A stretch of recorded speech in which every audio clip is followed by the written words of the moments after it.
You guys obviously saw the title and thumbnail. Today we're going to be talking about the new 2021 Ford F150, which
what's going on, guys? Welcome back to another video. If you guys are new to the channel, my name is Jackson. You guys are watching Diesel Dude 71. If you guys are new to the channel, I'm gonna tell you guys a little bit about the channel and like what my content is.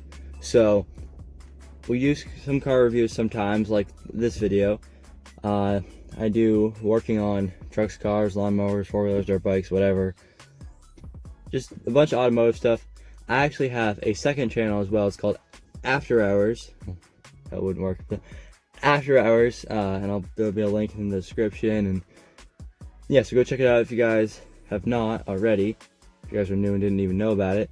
It's just like some behind-the-scenes stuff, regular life stuff, just not automotive stuff. Like when I go on vacations, stuff like that, or just like general stuff that's not, you know, automotive for this channel, for the main channel.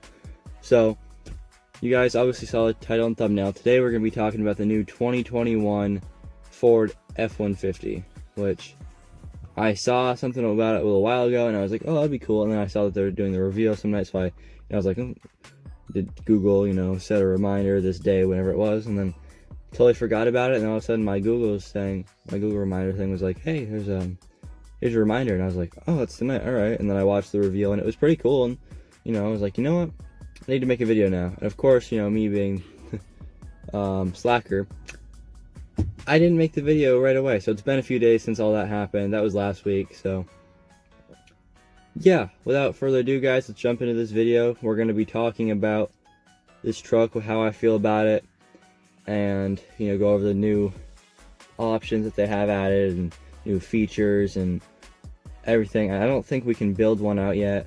If we could build one out, that'd be pretty cool. But I don't know if they have that on the Ford's website yet. But also stay tuned for the next car review video thing. We're going to be talking about the new Ram Rebel TRX because it is confirmed and it is coming soon. So that's going to be pretty cool. I'm going to talk about that and what information is known right now. So obviously that thing came out on the last truck platform, but now they changed it, so it's a different body style. But anyways, that's not this video. Let's jump on in to talking about the 2021 Ford F-150. Alright, so, I'm gonna let you guys know. Usually when I make videos like these, car review videos and whatnot, usually I'm in my room or in my house somewhere. I'm in the 2011 GMC Yukon right now because it's kind of cool to do a car review, talk about video in a car, so, or vehicle, so, because it's a truck that I'm reviewing, this SUV. Anyways, not the point. My room's not exactly set up how it used to be because, actually, if you guys want to see a second channel video about how I completely changed my room, let me know. I'll make one. My room's not done yet though. There's still stuff to come. Like I'm still getting some lights and stuff. But I used to have my big tall bed, whatever, and then I had like my little setup under it. Don't have that anymore. So now I have to figure out something else. So that's what I'm in the process of doing right now. So yeah, that's why we're in here. And that's why the next video is also going to be probably in here. So yeah. But let's jump into this. So I have a little Motor Trend article on my computer right here because I really haven't done any research about this.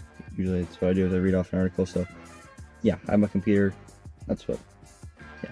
So, believe it or not, the 2021 Ford F150 XLT that you see in this picture here, if I find the picture up on the screen, is 92% new or revised, including every exterior panel, like everything. So, bumper, grille, fenders, everything, bed, doors, I guess even, yeah, doors too, roof. Well, no, those aren't panels, but the roof's not. Yeah. Anyways, so in the article it says this is some Porsche 911 grade design evolution right here. So the unbroken stuff goes unfixed. So the engineers instead concentrate on continuing the F-150's relenting march upward in payload and towing capacity. So there is something pretty crazy towing capacity wise with this thing for being a half-ton truck. You guys will see when I talk about that here in a minute. But here's what doesn't change in the 2021. Most dimensions, the size and configuration of 3 available cabs and boxes, that's all the same. And the powertrains except for the 6-speed automatic. So I believe they cut that. Yeah, it says except for the X 6-speed automatic. So I believe they cut the 6-speed out of their lineup of transmissions. So leading the roster of cool improvements is a new Power Boost hybrid system that offers Pro Power on board. Power Boost is from the Explorer's hybrid transmission mounted electric motor and frame mounted 1.5 kilowatt battery pack with the Ford F150's, was it the 3.5 liter V6. So it takes one of the other models system and they put it to the F150, so that way now it has a full hybrid powertrain, which is pretty crazy for a pickup truck, and it's a half-ton truck. It's full hybrid. That's pretty crazy. So there's no power torque numbers that have been announced yet, so that I'm assuming that's coming soon. And there's nothing new about the Raptor yet, but I'm gonna get into a theory I have on the Raptor here in a minute. Actually, a couple theories. I was watching another video of some other people talking about this, but usually the Raptor's a year or so out anyways from when they release the truck. Like, if you think about the last generation Raptor, Gen 2 Raptor, yeah, the Gen 2 Raptor. So I cannot wait to see what they do with the Gen 3. It's going to be pretty crazy depending on what they do. So it's pretty crazy. It's going to have 12,000 plus pounds of towing capacity on a 1500 truck. On a half-ton, no, I can't, 1500, because yeah, on a Ford F150 half-ton truck. That's pretty crazy. That's really crazy. And it's gonna have this is claimed 700-mile driving range. That's insane, because you think about right now, like the average, how many miles tank of gas gets you is nowhere close to that. So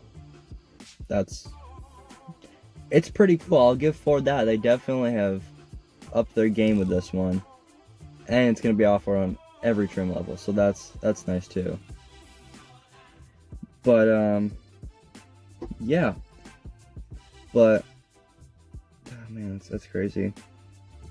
So, but perhaps even better is the hybrid standard Pro Power onboard system, which provides a 2.4 kilowatt inverter that delivers 20 amps of 110 volt electricity for powering a job site or a campsite.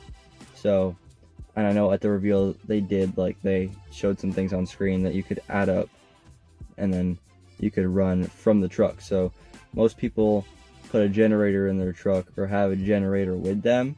This truck is your generator with the whole power, like it's like a big power system. Instead of having, like, I know some trucks have like a outlet in the bed, like a power outlet in the bed, but that doesn't do nearly as much as this new Pro Power onboard system.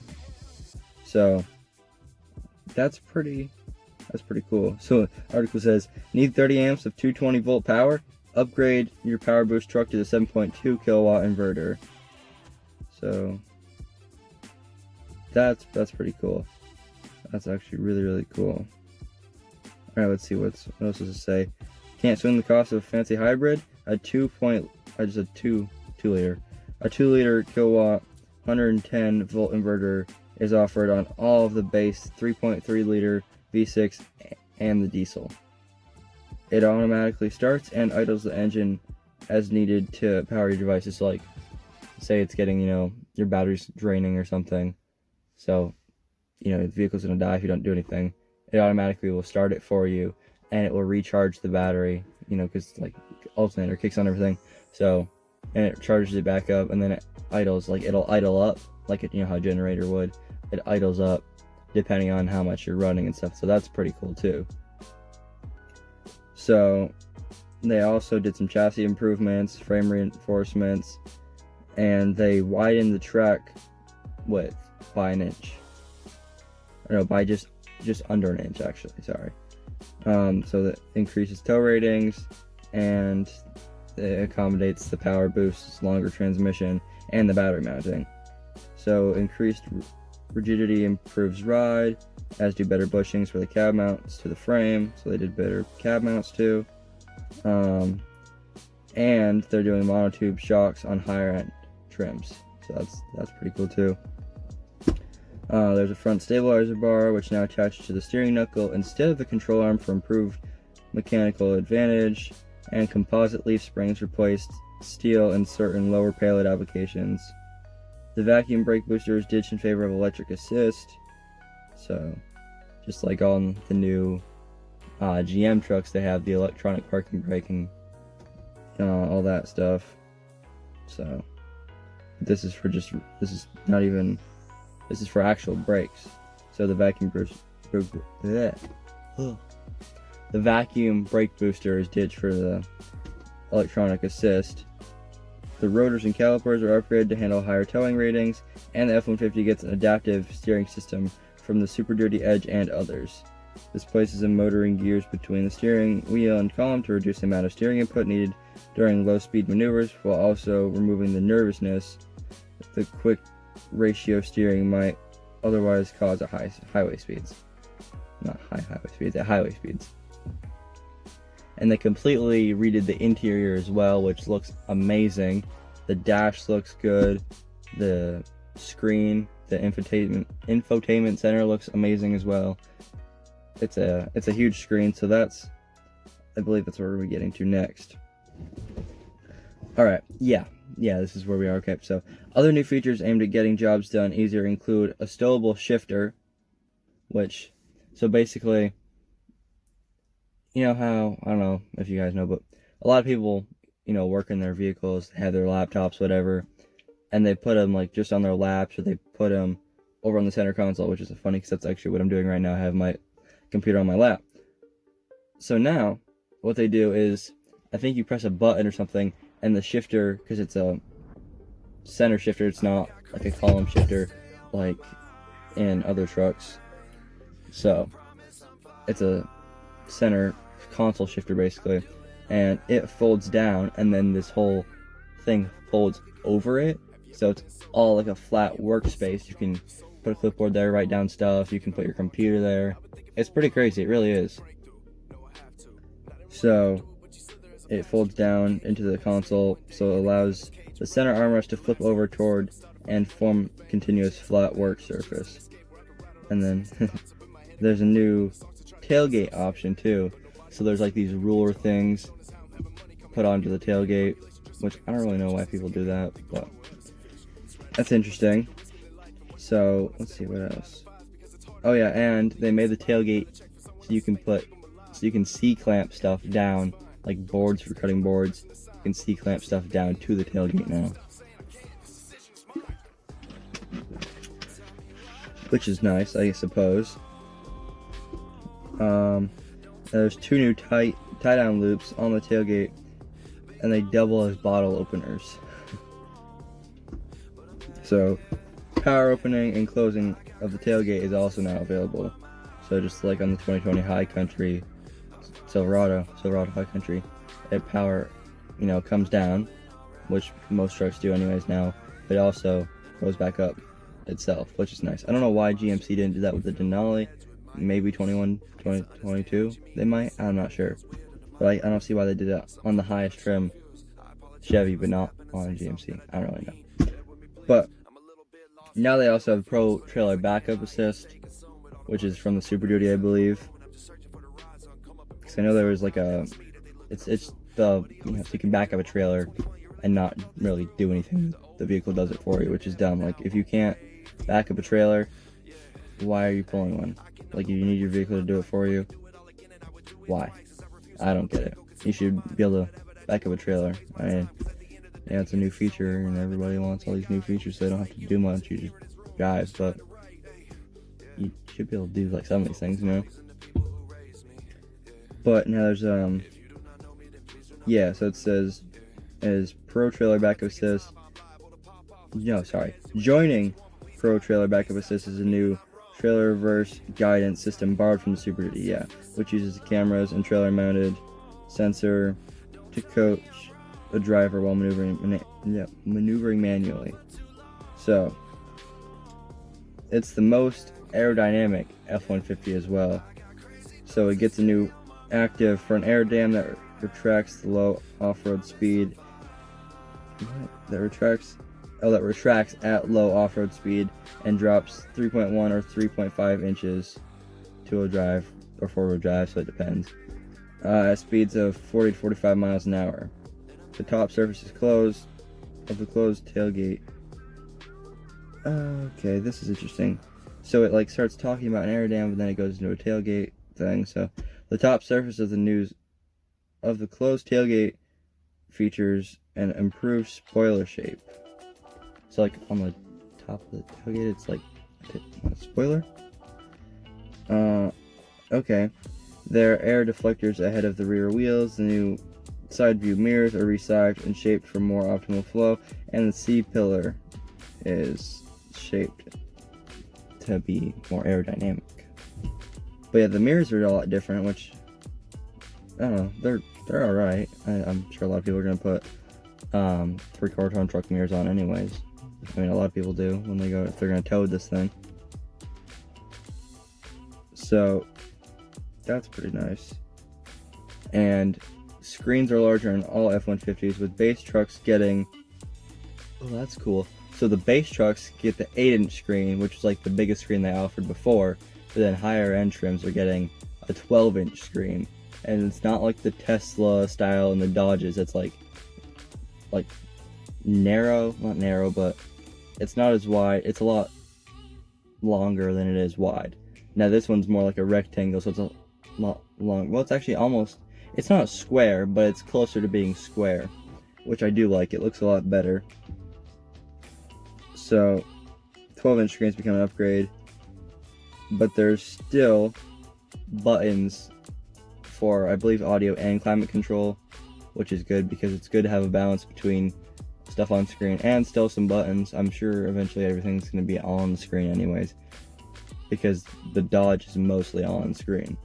So two B&O Play audio upgrades are offered, boasting 8 or 18 speakers. And now they're up to the Sync 4 system. Sync 4 was before. Sync 4 is the new one. There used to be Sync 3 before, which was a good system. Now Sync 4 is even better. And it's going to have Apple CarPlay and Android Auto. And it's going to have a built-in 4G modem, which is nice.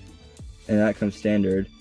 And it also is their new over-the-air update system that they're having. That 4G system works with that, which is, I guess, nice. I don't really get the whole over-the-air update system. I mean, I do get it, and I get why it's a thing, but I don't know. And at its launch, Ford will take a page from the Tesla's book by selling a hardware upgrade, higher quality exterior cameras, and new driver monitoring sensors. So, oh, that's right, because they're going to have these new features. So basically, you can drive hands-free, like your hands off the wheel. You're like, look, mom, no hands, kind of thing, you know. But there's going to be I guess, cameras and sensors that are gonna watch your eye gaze, and some other things. So that way, and the funny thing was, it was like, it might slow the vehicle down. Possibly will slow the vehicle down, depending. It's like, well, why doesn't it slow the vehicle down? It should be like it will or it won't. Not, you know, I mean, Thursdays it might, Wednesdays and Tuesdays it's like, you know, I don't want to. And then Saturday it's like, yeah, I will again. It's like, is it gonna or is it not, you know? But there's gonna be that, and there's like a intersection one too.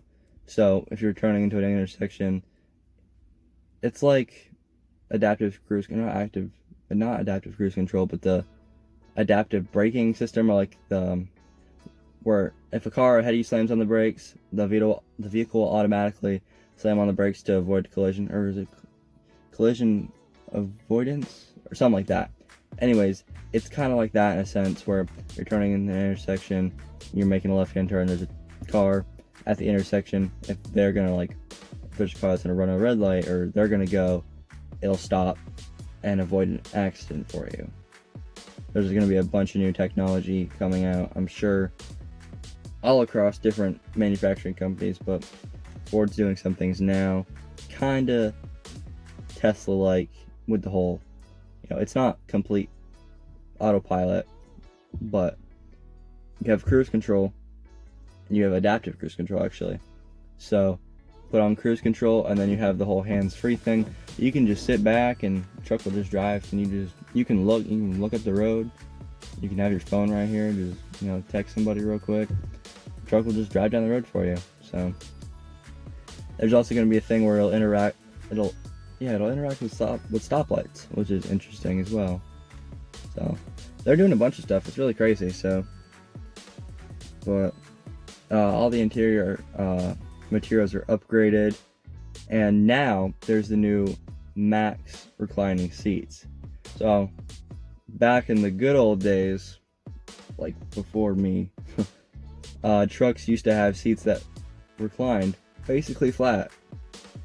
So now, like, no vehicles have that, but now Ford's bringing that back as a feature, so you can like sleep in your truck, which is pretty cool. So there's going to be the whole Max reclining seats. It's almost 180 degrees, I believe is what they said. So you put the truck in park, fold up the rear seat cushions, and then the front seat backrest fold down flat, while the front seats, the front, like the part where you sit, stays normal, and then the backrest folds down, and then the bolsters and some other things adjust to make it comfortable, which is pretty cool. And then it basically just forms a bed, which is pretty sweet. And in-vehicle napping is available on trim levels from King Ranch and up. So yeah, it's pretty cool. The interior looks really good now. The dash looks a lot different. It looks really good. I'm really proud of Ford, you know. Big round of applause to Ford. They did pretty good on this one, I'll give them that. Now we'll see later on what pricing looks like, and horsepower and all this stuff from the hybrid system and whatnot, which will be pretty cool. I can't wait for that all to come out. Oh, okay, actually, interesting thing here. So you go down here, and it's not confirmed obviously, but their estimated prices right now, they're estimating $31,000 to $75,000, like somewhere in there, which will probably just be base prices for different trims and whatnot. So it's a front engine layout, it's rear-wheel drive and four-wheel drive. So yeah, let's see what, okay, here's the engines. The 3.3 liter, which makes 290 horsepower, 265, 2.7 twin turbo V6. I don't think are they really gonna have that? Are they gonna have the 5.0 still? I don't know. I thought they discontinued. Didn't they discontinue the 5.0 in trucks? Which is that a Coyote 5.0? I don't know if it's like I thought it was a Coyote motor they put in the truck. I don't really know. I don't pay attention to Ford that much, but I will soon with my Coyote powered Ranger drift truck I'm building in a couple years. But stay tuned for that. That's gonna be a cool build coming up soon. So it's kind of complicated to read all these different engine models because they have the volume of the engine, and they have the horsepower, then they have if it's dual overhead cam or whatever, and then all the valves, and then if it's V6, 4-cylinder, whatever. It's kind of complicated here. So I was trying to read it, but it's like, yeah. So it's gonna have a 10-speed auto transmission. So I don't know if it's gonna be 10-speed all the way across, or they're gonna have an 8-speed and a 10-speed. I believe it might just be just 10-speed. They're ditching the 6-speed. So curb weight is 4,550 pounds to 5,700 pounds, and 0 to 60 is 5 seconds to 8 seconds. I'm sure that's probably, just they're not sure, but there's no EPA fuel economy yet, and it's going on sale in the 4th quarter of 2020. So yeah, it says all power torque figures are estimated, probably because of what the engine made in older models and whatnot, which makes sense. So but yeah, I'm curious to see what the 3rd gen Raptor looks like. Now here we're going to go into a little bit of a theory. So alright, let's talk about the Raptor. So what do I think the Raptor's going to be like? So there's a couple options, because we know that the Rebel TRX is going to have a V8. It's going to have a big V8. I believe it's the Hellcat motor. So it's going to either have 707 or 717, whatever. It's going to have 700 horsepower. And the little Ford EcoBoost with the power hybrid system is going to make like 400 something horsepower. So here's what they could do. And the Rebel TRX is going to be supercharged, obviously. So either they're going to do, here's my theories. There's on the Lincoln, one of the Lincoln SUVs, it has a hybrid system, I believe, and it makes more than what's on the Ford F-150 that's coming out.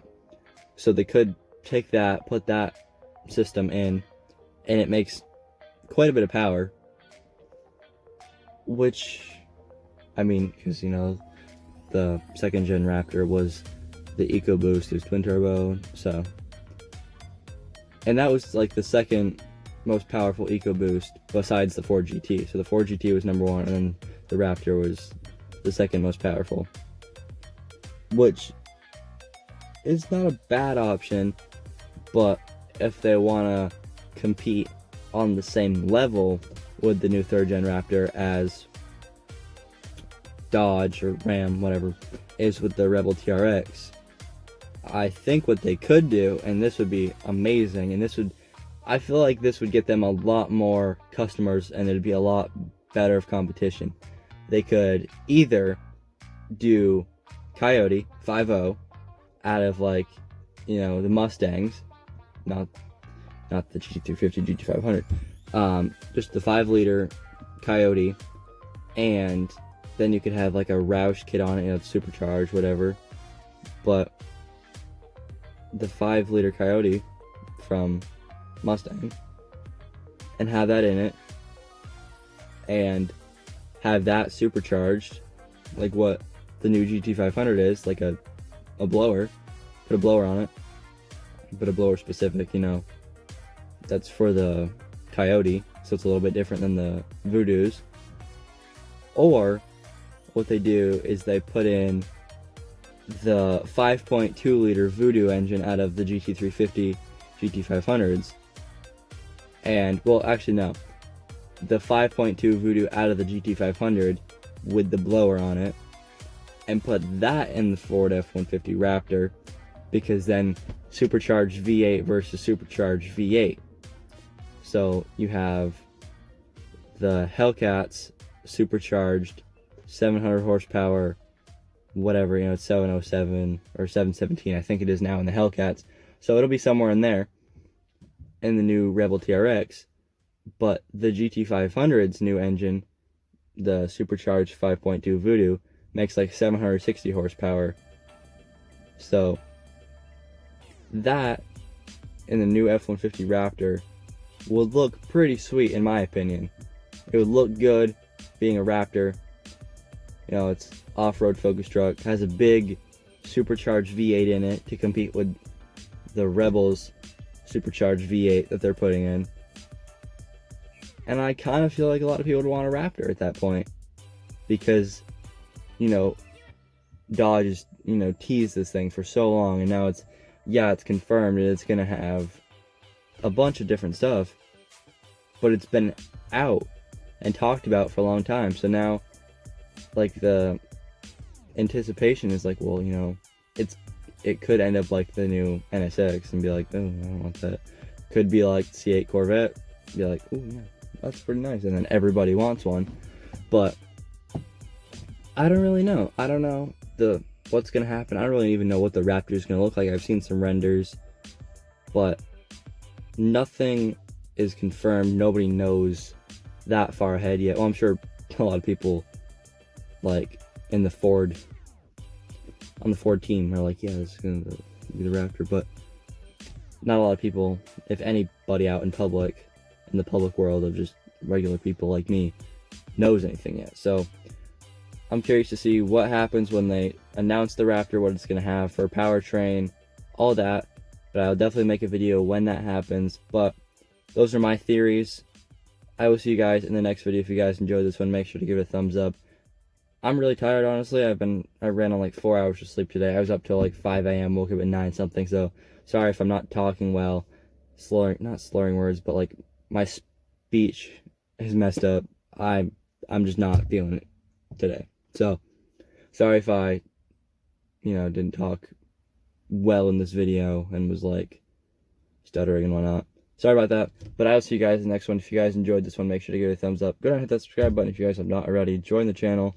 We're gonna be having some cool stuff happening soon. My 1986 Honda 4Trax 125 four-wheeler is coming back together in the next couple weeks.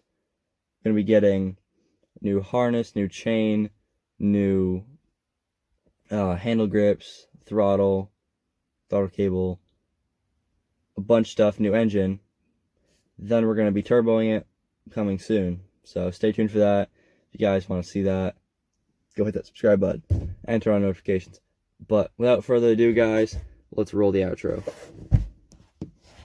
I don't even know how to do this. Alright. Yeah, roll the outro. That body, baby, show me.